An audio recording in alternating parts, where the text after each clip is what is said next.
Hey everyone, I'm Karnak. This is Star Wars Armada Explained. We're going to look at the CR-90 Corvette ship title, Jaina's Light. This title is unique. If you look at the bullet point there in front of its name, it means you can bring one of these in your fleet. How do you know it equips to a CR-90? You look at the bottom left-hand corner of the card, you'll see the CR-90 ship there.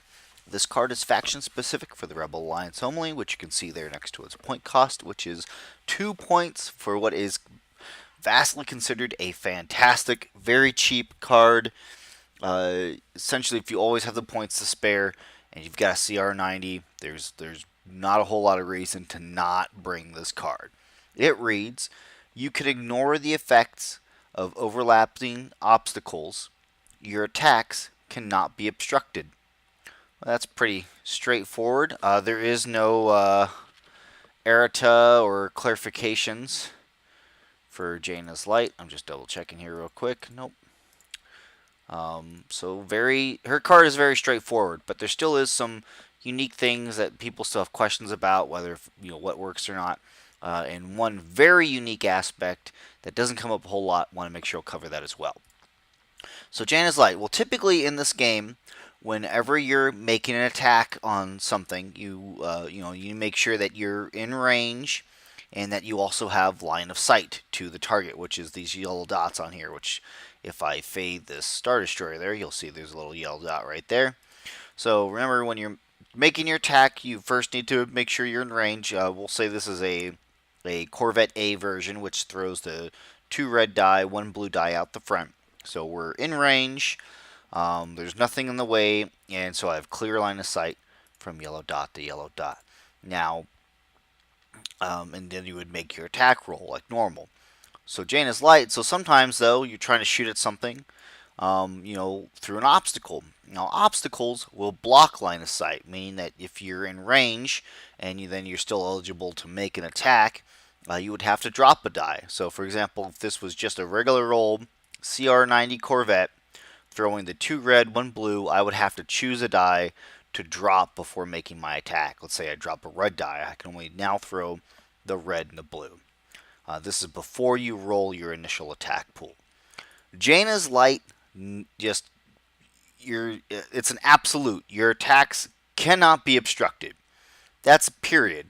It doesn't matter if there's a rock in front of you, you can shoot through it. You don't have to lose any die. It doesn't matter if there's a friendly ship in your way and an obstacle. It doesn't matter how many layers of obstruction that you're shooting over, or if you're shooting through it.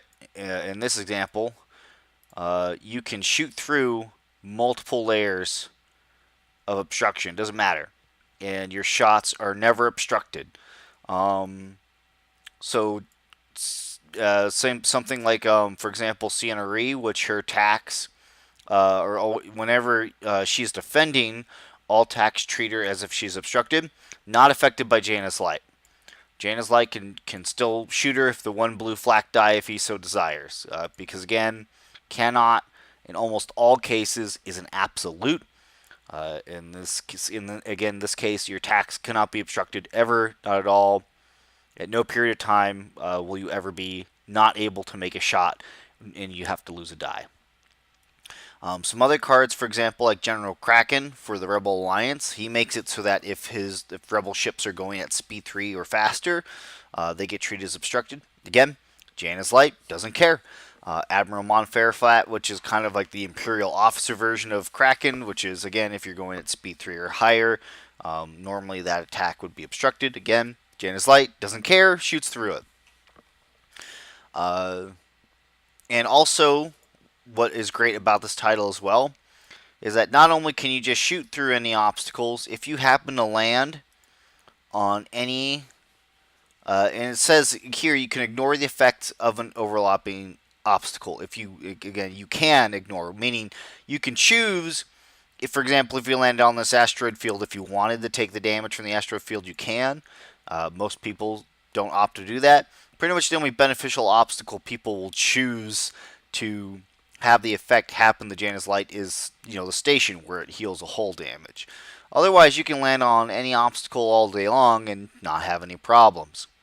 Now, the one specific thing that I want to make sure I was bringing up, and I've seen this rule played wrong, I've played it wrong, and that's with the dust fields. So dust fields are different. Okay, so dust fields specifically in the expansion, they do prevent ships from performing any attacks that would trace line of sight across this obstacle token. Squadrons can still attack through the dust field, but their attacks are obstructed. Okay, so squadrons can shoot through the field just fine.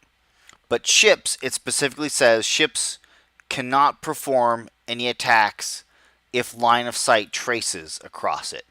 So in this situation, Jaina's light is not obstructed.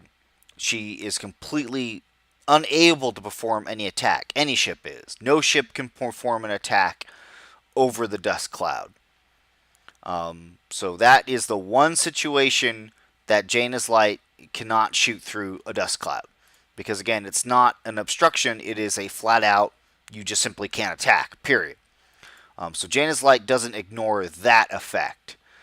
So that's Jaina's light. Of course, if you feel like anything's wrong or if anything's error, please be sure to comment, let me know about it. There's no other crazy interactions or anything else that I feel like needs to be gone over.